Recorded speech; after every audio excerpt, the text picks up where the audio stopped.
Hello, you're listening to E-Bible Fellowship's new Open Forum Excerpts, and now we present the following excerpt.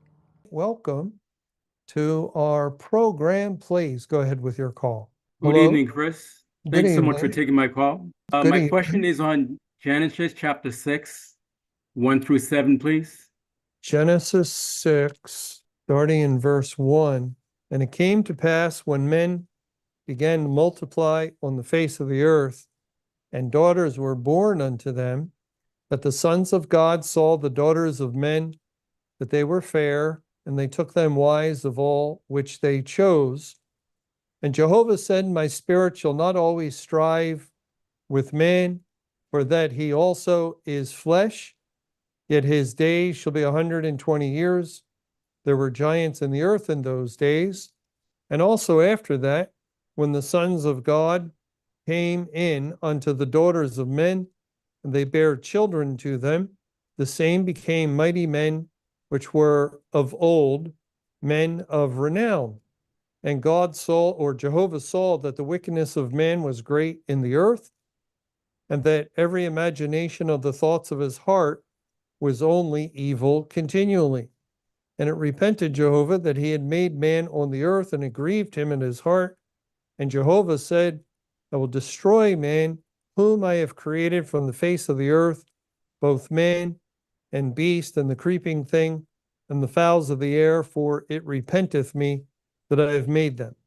Thank you. My question is, in the context of sin and judgment day, what are we to think about the sons of God? Were they truly believers, or were they not? Were they just have the name of sons of God, or? Well, they were of the believing line.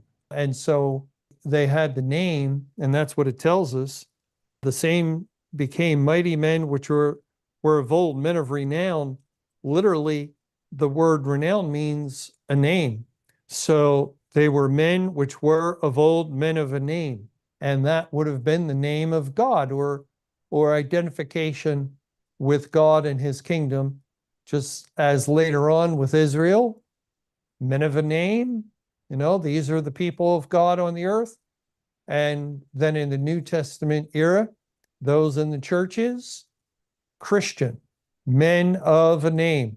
And people get that name various ways. One of the ways we're very familiar. They're born into it, born a Jew in the Old Testament, born into a Christian family in the New Testament, and they receive the sign, they're baptized and so forth, raised in the church. But the problem is they've never been born again in heart. So this leads to apostasy when the professed Christians are more numerous than the true Christians, and that's always the case. That's why again and again and again throughout the history of the world, whenever God establishes an outward representation of his kingdom on the earth, you can be sure it will soon fall away. It will soon be overrun by apostates or tares, as parable of the wheat and the tares calls them. In other references, it shows that the sons of God, like for example, in the book of Job, the sons of God in chapter 1, chapter 2, they came in to present themselves in heaven before God. Would that be a reference of salvation because they were in heaven? We would think so, except Satan came among them, and he certainly wasn't saved, but he was a spirit creature, and men are dead in spirit if they're unsaved. So it's interesting. I've never really, dug into that verse to thoroughly try and understand it. It's just something that I would say, without studying it, that it appears that these sons of God have access to heaven.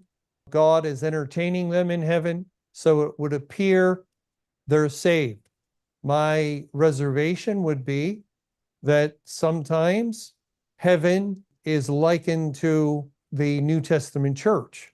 For instance, in Isaiah 14, we read of Satan And it says in verse 12, how art thou fallen from heaven, O Lucifer, or O boastful one, son of the morning?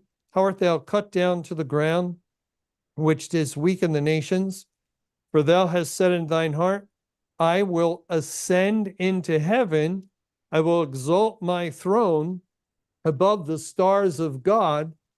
I will sit also upon the mount of the congregation in the sides of the north. I will ascend above the heights of the clouds. I will be like the Most High.